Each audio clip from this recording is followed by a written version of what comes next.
professor of botany, and currently I am based in the African Methodist Episcopal University in Monrovia, Liberia. My research areas include biodiversity, taxonomy and biosystematics, ethnopharmacology, phytomedicine, and environmental management. At the AME University, I serve as the Associate Vice President for Research and Innovations. And aside that, currently, I am also the acting dean of the graduate school for the same university. And of course, I'm an ASLP Fellow of the 9th cohort.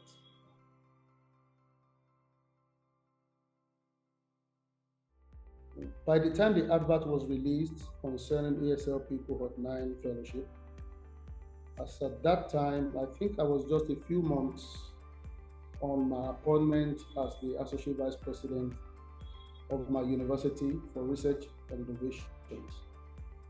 So at that time, of course, before then, I've been involved in a bit of leadership in the university, but not at the university level per se.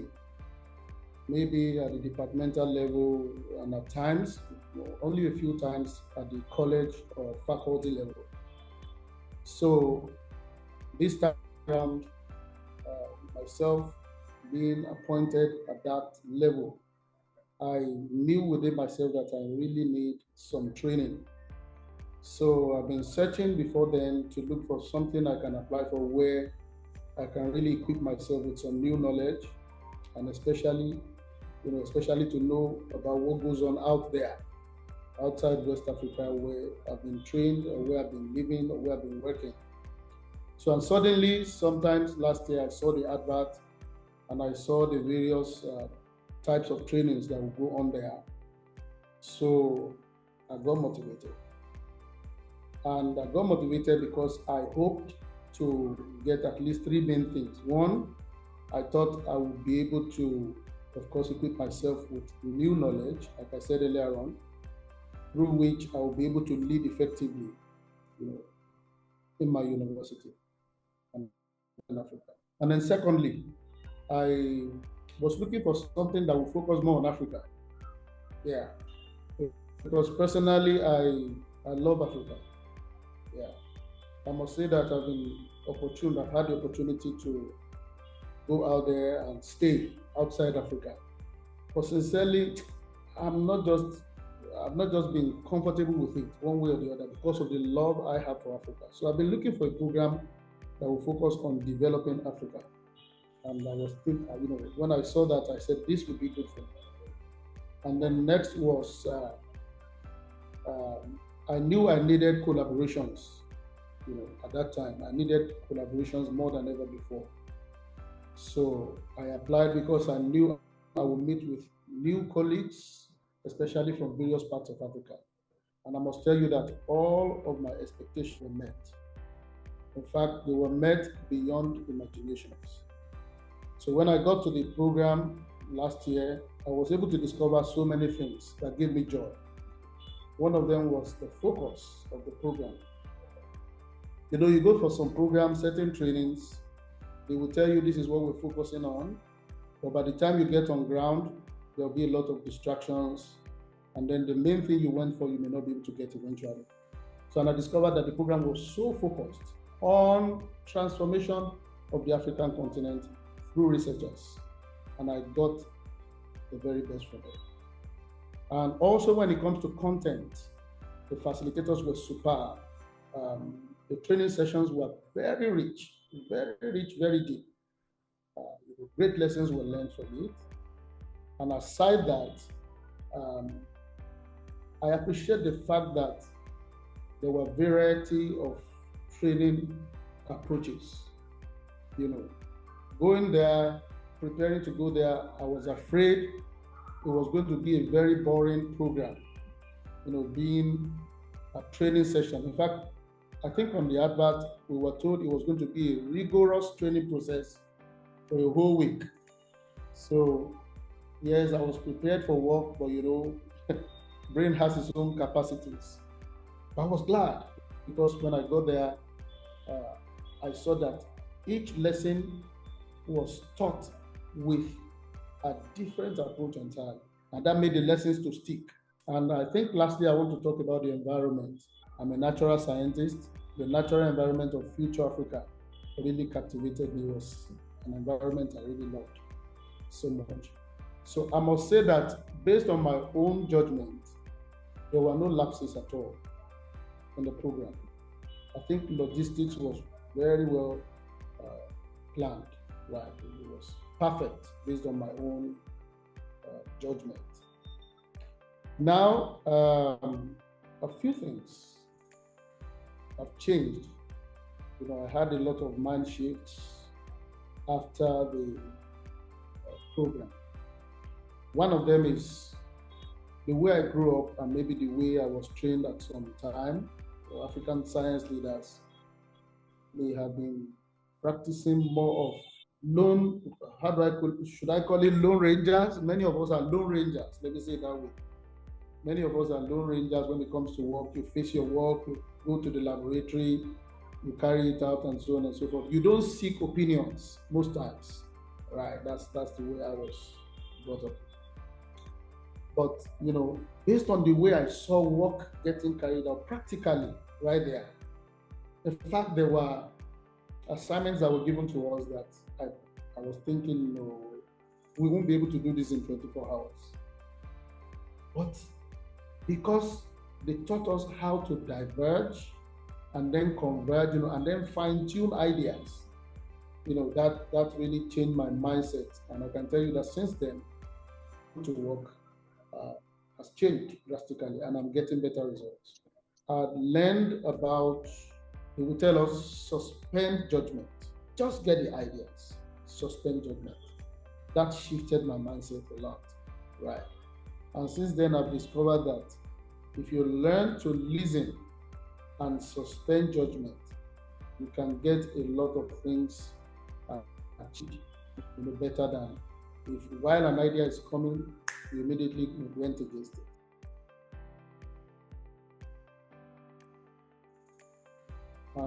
My ASLP experience was transformative. I can assure you that the leader I was before I went is not the leader I am now. Let me give you an example. Before I went, I was the Associate Vice President for Research and Innovations. But after returning from the journey from South Africa, a few assignments were given to me by my bosses. And applying the approaches that I saw at ASLP, I believe was one of the reasons why they thought of giving me an extra portfolio aside what I'd been occupying before. Like I said earlier on, I now also act as the Dean for the Postgraduate School of my university. So I would say ASLP journey for me is a transformative one.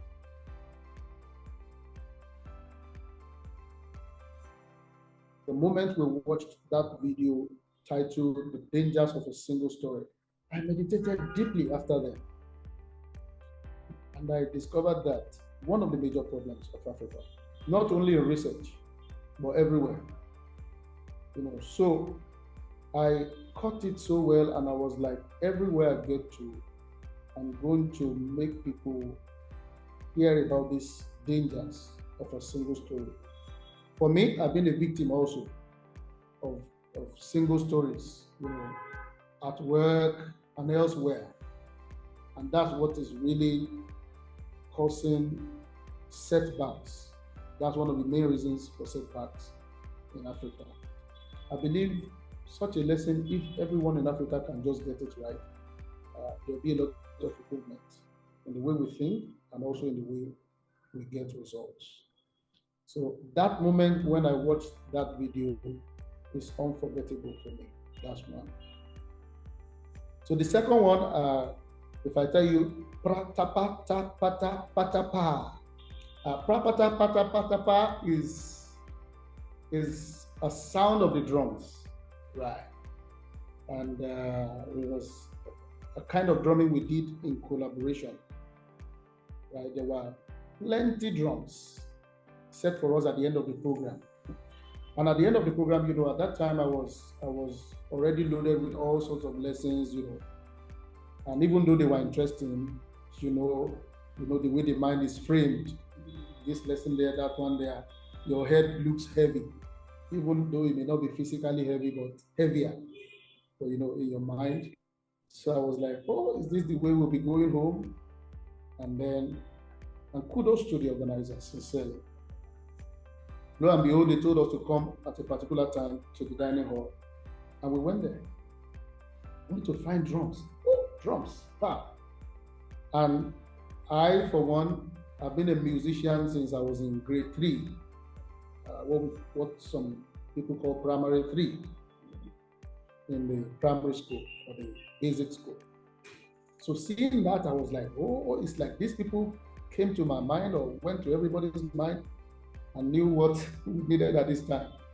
We needed that icing on the cake, honestly. We needed that spice at that time. And for 1 hour, we were collaboratively playing drums and percussion and so on and so forth. It was such an interesting moment, and I won't deceive you, it was like it made things sink better, right? Because now it removed the stress out of the everything we have loaded ourselves with.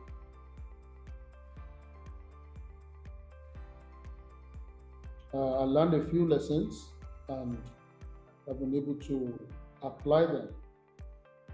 I think, like I mentioned earlier on, the lesson of suspending judgment is now playing well in every aspect of my life. Leadership, dealing with my staff in the office. Then as a journal reviewer, yes, I review for quite a few journals. And I am privileged to be on the editorial board for one journal based there in South Africa. So, and the way we were trained, the way some of us were trained, somebody makes a mistake, it just hits them hard. But since then, I think there's been a lot of improvement. I've been able to apply that such that when I am to pass comment on what anybody wrote or what anybody said, it's not going to be, I'm going to attempt and test that word myself first before I write it as a comment. As a journal reviewer, I think I've seen some improvements in people for the first time thanking a journal reviewer for the way they work. If it were to be in the past, when judgments were just passed straight, yes, authors can go and effect the corrections, but maybe at times reluctantly. But because I've been able to suspend judgment on a few occasions based on those lessons, I think there are better results. In fact, the reviews are always better, the corrections are always better. So that's 1. 2, there was this lecture on science communication as a program. I have never heard about it before. I started the project trying to simplify certain parts of my field of study so that the unlearned, the facilitator came and spoke to us about it. And I got highly inspired. I won't deceive you.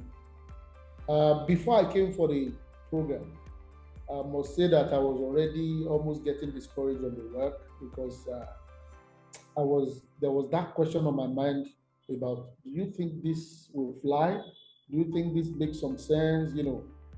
But after that lecture, strength came into me again. And thanks also to the facilitator, I've communicated with her on a few times, and then she has responded very well. So, and by now, I can tell you that the project is completed. It's been submitted to a journal. The journal has accepted. It's also been submitted for a World Congress, which is coming up in a couple of months. And it's been accepted there also for an oral presentation. I want to thank ASLP for bringing such a lecture. I was inspired and I've been able to apply that. Another one is on collaborations. Collaborations is beyond speech, it's about action. So at ASLP Congress, we were not just taught about collaboration, we were taught how to collaborate. And we were made to practice collaboration right there at the training. Before the training ended, I've been able to form a WhatsApp group for scientists in related fields to mine, those who are working on medicinal plants, those who are working on phytomedicine and so on and so forth, pharmacognosy, and we have a group like that. And I can tell you that from that collaboration, we've been able to write an article for a journal that I believe in a few months or weeks from now, it will be published, right? So that's that. I've also been able to collaborate or talk with some of the facilitators. I had a 1-hour meeting with Esh some months ago. We are discussing on how we can do some work here in Liberia and surrounding countries. I've also been able to have a series of meetings with Leshi, who has been inspirational also and supportive to the idea of holding or hosting ASLP Liberia program. An African science leader does not have to come from Africa. That's one. I believe the definition of an African science leader is not by origin. I also believe it's not by location. It doesn't have to even be living in Africa. But I believe it's by the actions of the fellow. So what do I mean by that? I mean, the African science leader is someone who works with the focus of making Africa a reference point to the world. When it comes to innovative research, when it comes to introducing new methodologies, when it comes to collaboration, fostering unity, everything put together to boost the image of Africa. I think that is an African science leader. And it doesn't need to have been born from Africa or in Africa or be living in Africa. So in a nutshell, I would say it is someone who is bringing Africa into his research, or research, just to revive the glory of Africa through unity and collaborations. Thank you. Okay. What message do you have for the science community in Africa as we celebrate our 10th year anniversary?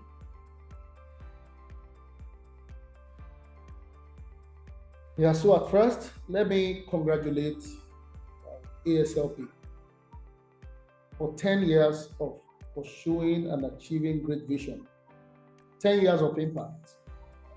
And this impact is not just within Africa, even though the focus is on Africa, but I believe there are several people who have trained under the ASLP, but have not only applied the lessons of the training here in Africa, but have also applied elsewhere. So I would tag their impact as a global impact, even though they focus on Africa. I want to congratulate ASLP for that. I wish to say that I'm proud of ASLP. I'm proud of being an ASLP fellow. And I want to encourage ASLP to please keep doing what they are doing. I want to encourage them not to stop, not to get discouraged. And finally, let me tell ASLP that I wish that they know that the impact of what they are doing is so much that ASLP should be publicized beyond the level at which it is currently publicized. I think ASLP should go and get some collaboration, get some relationship, some closer relationship with national governments in all the countries of Africa. Yes. I believe if reasonable governments, hear about what ASLP is doing, it's so reasonable that many will want to collaborate and join ASLP in achieving their goal. I think AU Yeah, Africa Union should know about ASLP. Yeah, I think ECOWAS, we have this body called Economic Community of West African States. I think they should know about ASLP. I think ASLP should send some delegates and hold some meetings with these bodies, precise this, so that in each country, the publicity will not just be coming from ASLP, but from the national governments or from the governments of collaborating countries. Right. That's for ASLP. And then for the scientific community in Africa, I wish to say that we need to be more united. We need to communicate the more. We need to collaborate the more, especially in giving to Africa. Mind blowing, breathtaking.